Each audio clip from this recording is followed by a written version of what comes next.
Pero dapat sayang.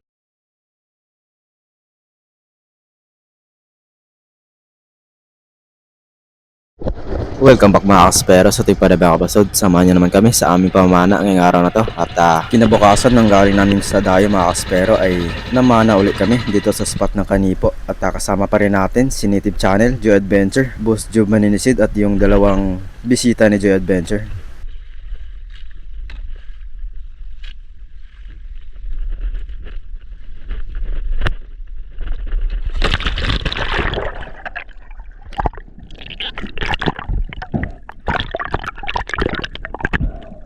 Viper kami ngayon mga kaspero at kami ni Boss Job ang magkasama ngayon. At napakalino ng visibility ng tubig dito sa spot natin. Kitang kita yung ilalim mga kaspero. At dito mga kaspero ay bumaba si Boss Job Maninisid at akala ko nga dito ay nakita niya yung lapu-lapo na nakita ko. Pero di pala. Kaya nagsinyas ako dito na may lapu-lapo sa harap niya. Pero hindi niya napansin mga kaspero. Kaya after nito ay ako naman yung bumaba para panain yung lapu-lapo. Pero ito ang nangyari mga kaspero.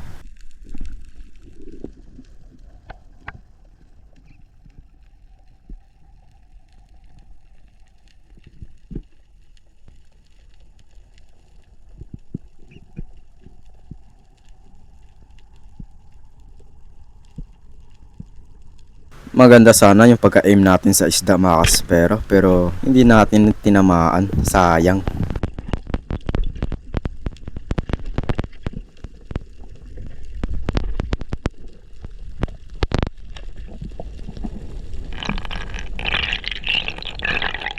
At dito naman sa ating kasunod na pagsisid mga kaspero ay habang nagpapahinga ako sa taas ay may natanaw akong tangigi sa unahan. Kaya dahil kong binaba at hinabol ito. Dahil may lap ang isdang to mga kaspero ay pinilit ko na lang tirahin kahit malayo pa. Kaya ang resulta ay hindi tumagos yung flapper sa kabilang side ng isda at nakawala ito. Sayang, ganda pa naman sana yung patama natin.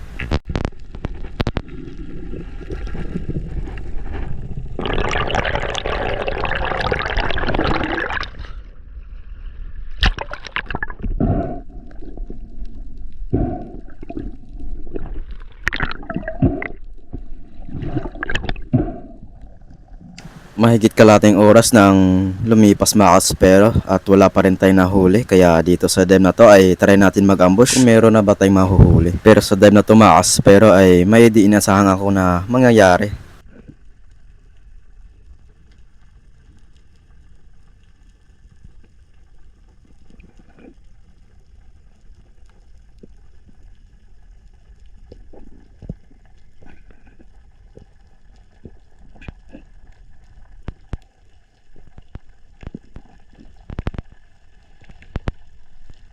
Kung inyo pong napansin mga kaspero ay matagal tayong nakabot dito sa ilalim dahil malalim na ito. At nasa 25 meters na po ito mga kaspero. At dito sa likuran natin ay mayroong mga big emperor or bag-angan pero di natin pinansin dahil nag-focus ako sa mga pelagic mga kaspero.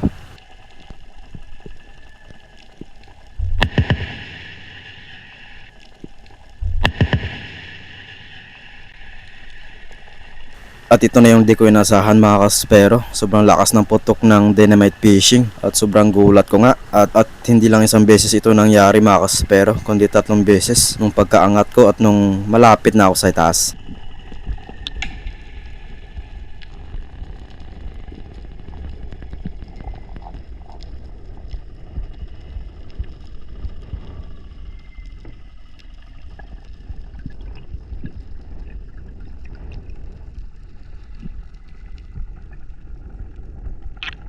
At pagkaangat ko mga kaspero ay hinanap ko kung saan banda yung nagpaputok at andun lang pala sa unahan namin mga kaspero. Kaya pala sobrang lakas. Kaya after nito mga kaspero ay kami na nag-adjust at lumipat kami dito sa likod ng isla kung saan tayo nakapana ng 2 tangigi kasama si Papa Tonyo. Kaya try natin kung meron pa bang tangigi tayong mahuli dito.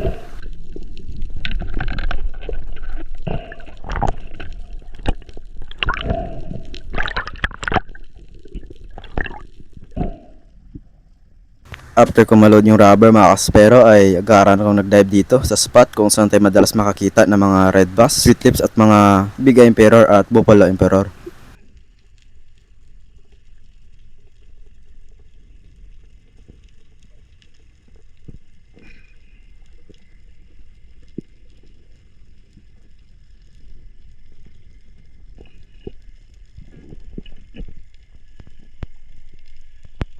Di ko napansin itong lapu-lapo na to mga kaspero, kaya hindi natin natira at umalis palayo. Kaya hinayaan na lang natin. At pagkatapa ko nga dito mga kaspero ay nakita ko na yung mga Big Eye Emperor at Buffalo Emperor. Kaya antayin nating lumapit sila dito mga kaspero, nang sa ganun ay makatira tayo.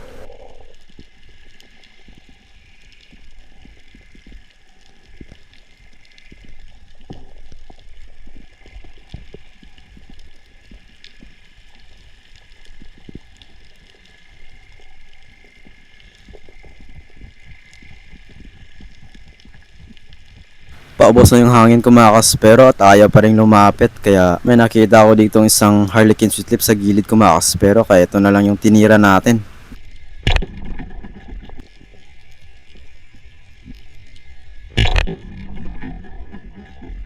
At ayun, sa pool mga kaspero, at ito yung naging kauna-unahang isda natin sa araw na to na isang Harlequin sweet lips.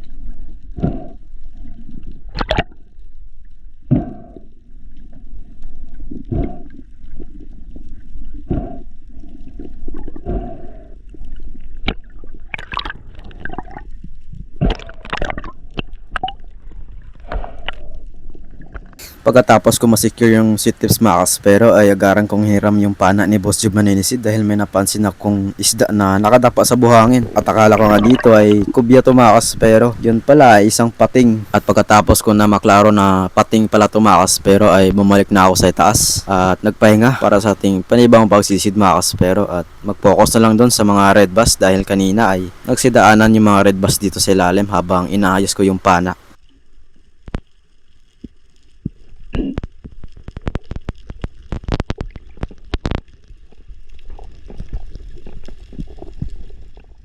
Panibang pagsisid mga kaspero, at sa dive na to ay mag-ambush na tayo dahil kailangan natin gawin to para lumapit yung isda na tinatarget natin.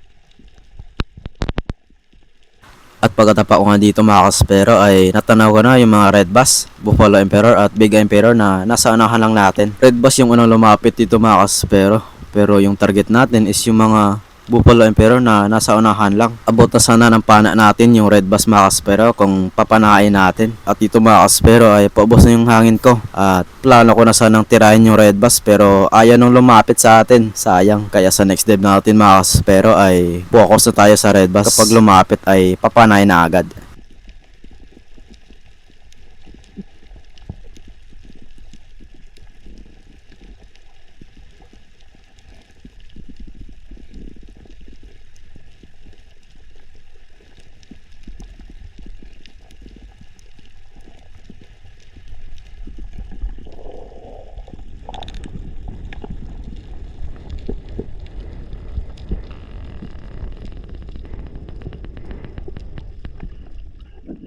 Panibang pagsisid mga kaspero, at sana sa dive na to ay makapanaan na tayo ng red bass at doon pa rin tayo magsagawa ng pag-ambush doon sa spot kung saan natin nakita yung mga red bass kanina.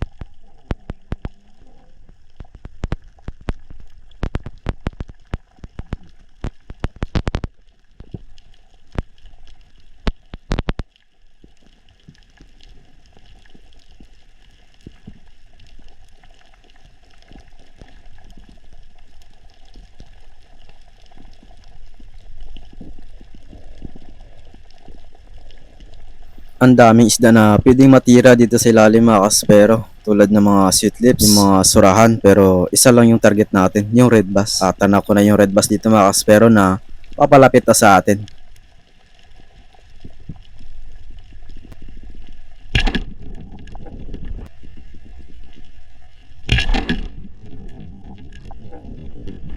At finally mga kaspero ay nakapana din tayo ng isang red bass at ito yung naging pangalawang huli natin sa araw na to.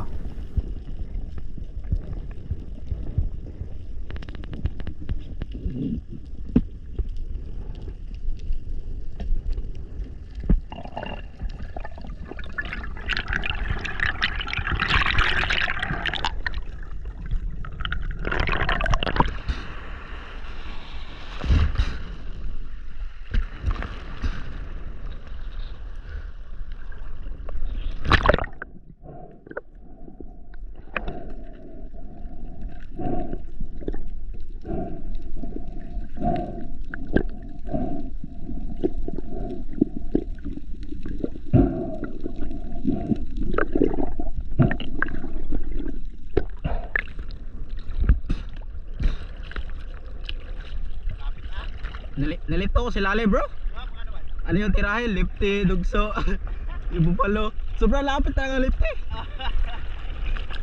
Kasabi ko rin naman kasi may lifty na. Hindi ko na kayang abot. Okay. Save lang doon bro sa 3 stress. Ha? Save lang doon sa 3 stress.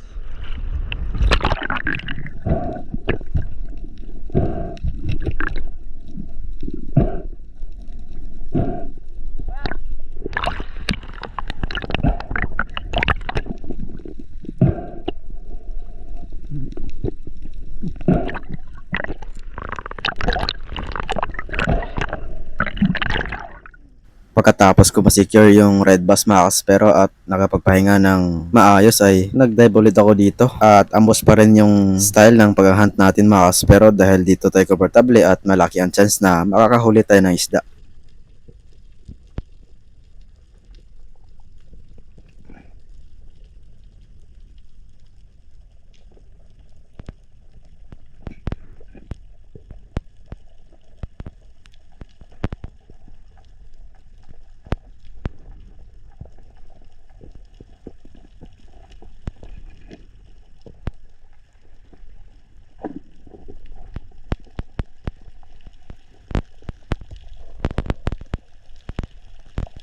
Pagkatapa ko nga dito mga kaspero ay hinanap ko kagad yung mga red bass at wala sila dito. At nung paglingin ko dito sa gilid ko mga kaspero ay may nakita kong good size na lifty pero di ko muna tinira. Gawa ng focus tayo sa red bass at ito may nakita tayong isang red bass mga kaspero pero ayan namang lumapit kaya pag wala talaga ay yung lifty na lang yung titirahin natin.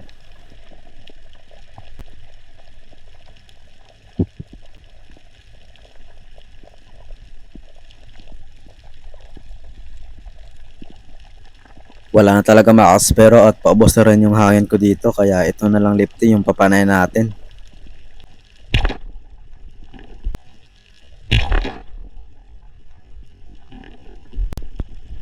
At ayun sa pool makaspero at ganda ng patama natin na spine shot kaya hindi na nakagalaw at ito yung naging pangatong huli natin sa araw na to. Isang Oriental Sweet Lips makaspero.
panibagong pagsisid mga kaspero, at sana sa dive na to ay makapana ulit tayo ng red bass. Tsaka nga pala mga kaspero, may mga dive tayo na nakikita natin yung mga red bass pero hindi natin mapapana gawa ng mailap na sila, at ganyan po sila mga kaspero kapag marami sila at nabawasan sila ng isa ay mailap na yan sila at magmo-move na yan sila doon sa parting malalim. Kanina po mga kaspero ay nagsimula tayo sa 23 meters at habang nakakahuli na tayo ng isda ay nagkalalim din yung mga isda mga kaspero, kaya sa dive na to ay nasa 26 meters na po tayo. At andito na rin yung mga isda mga kaspero tulad ng red bass na hinahunting natin, at kampante naman ako dito mga kaspero dahil meron akong ka-dive buddy na si Boss Job Manisid. At sumakto mga kaspero, nung pagkatapa natin dito ay nakita agad natin yung red bass at papalapit sa atin, kaya pumili agad ako ng isa, yung pinakamalapit, at ayun, na-spine shot natin mga kaspero. At ito yung naging pang-apat na huli natin sa araw na to mga kaspero.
Panibagong pagsisid mga kaspero, at sa dive na to ay nabakasakali pa rin tayo na makapana ulit ng red bass, at sana andun pa sila sa ilalim mga kaspero. Hindi ko na pinapansin yung mga Buffalo Emperor at Big Emperor mga kaspero dahil napakahirap palapitin.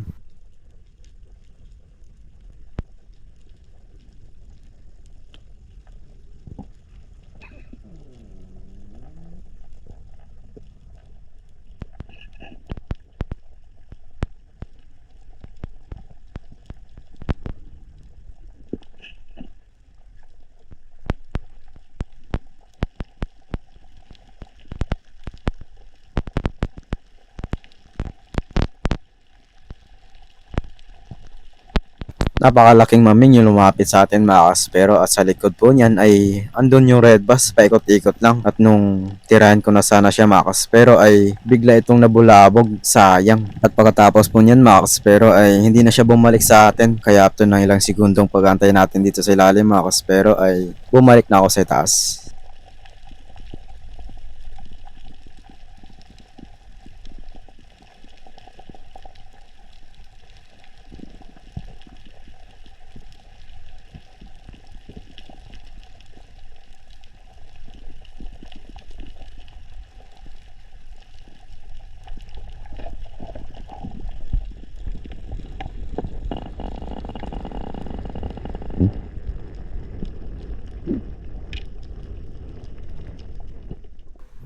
At finally mga kaspero, sa ilang beses na paulit-ulit nag-dive si Boss Job Maninisid sa ilalim ay nakahuli rin siya ng isang Big Emperor mga kaspero. Meron pa malaki niyan bro? Meron pa malalaki niyan. Malapit na ito eh. Ha? Inaboss ko? Ha? Gaboss ka? Hindi, sakto lang ako na. Sakto lang. Pagkatapos namin mag-usap ni Boss Job Maninisid mga kaspero ay nagulat na lang ako dahil dumaan itong kawan ng mga tangigi, at dahil sa sobrang excited ko at kaba mga kaspero ay nadaplisan lang natin yung isda. at nakawala ito mga kaspero. Sayang, nabigla lang ako doon mga kaspero dahil isang oras kaming namana dito sa spot at ngayon lang sila nagsilibasan. Oh, siya nga. Tangigi bro. Dami. Dami tangigi. The place lang bro. Ayang.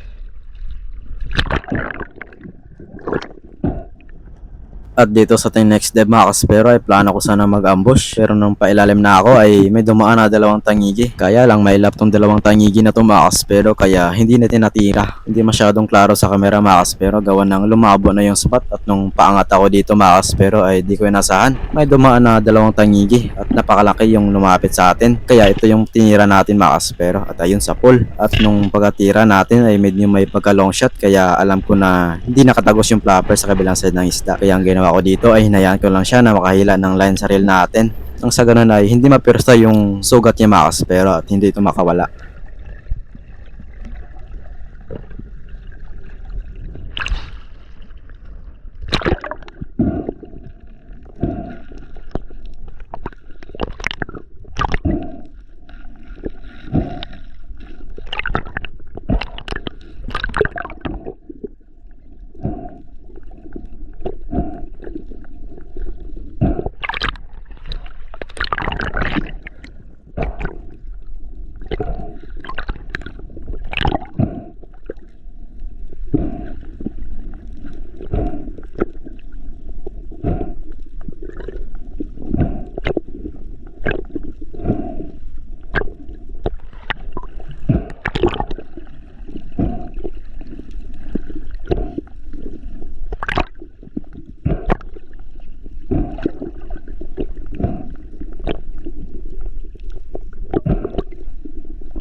Pagkatapos ng ilang minutong hilaan mga kaspero ay ito, nakita natin yung isda at binaba na ni Boss Job maninisid para i-second shot, nang sa ganun ay secure talaga ang isda.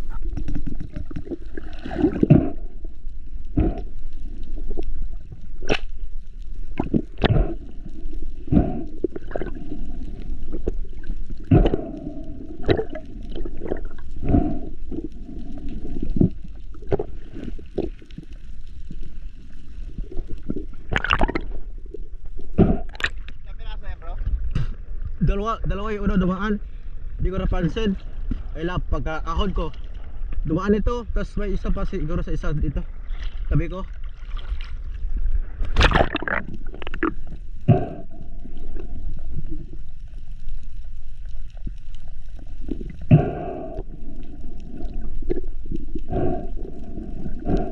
At ito yung naging patama natin sa isda mga kaspero. Ganda sana at sintido sa kanyang katawan. Kaya lang ay hindi ito nakatagos mga kaspero at yung flapper lang yung naglock doon sa kanyang katawan mga kaspero, at buti na lang ay bumungka yung flapper natin mga kaspero.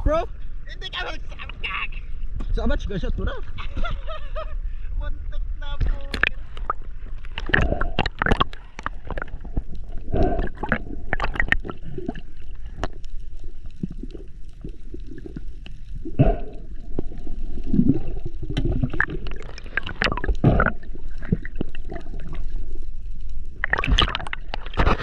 Pagka na, tumatak siya shot agad.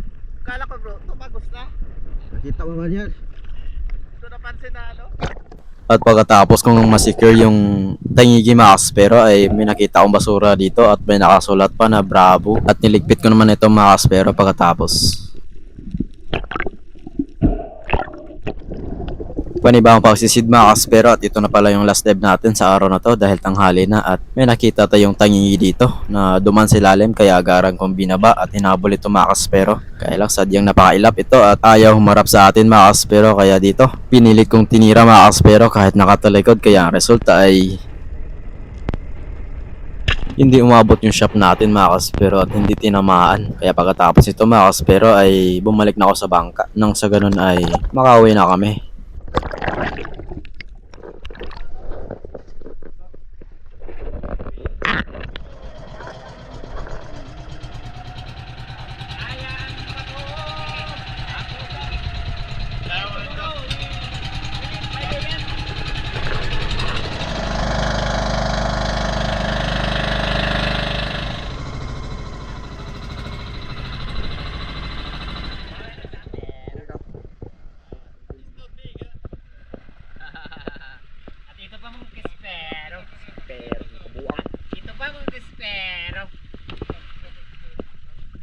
Pero is 80 kasi malaki. Nagkuha kay lalagay dito lagi. No? Mga kaspero. Grabe. At dito mga Yan kaspero, yung unahuli mo, hindi diba? kasi pula siya. Try mo. Sana all. Dito po mga kaspero, 90 din ito kasi pula. Nagbas. 90 ang kilo. Hindi, 90. 90 pesos. Yan lahat mga kaspero. Day, Ito mga kaspero, para sa mga pulis. Tagon natin yung mga kaspero. Kaspero. Kaspero. Kaspero. At hanggang dito lang muna ang ating video mga kaspero at salamat sa inyong walang sawang panonood sa ating YouTube channel. At abangan niyo pa po ang ating susunod na upload mga kaspero.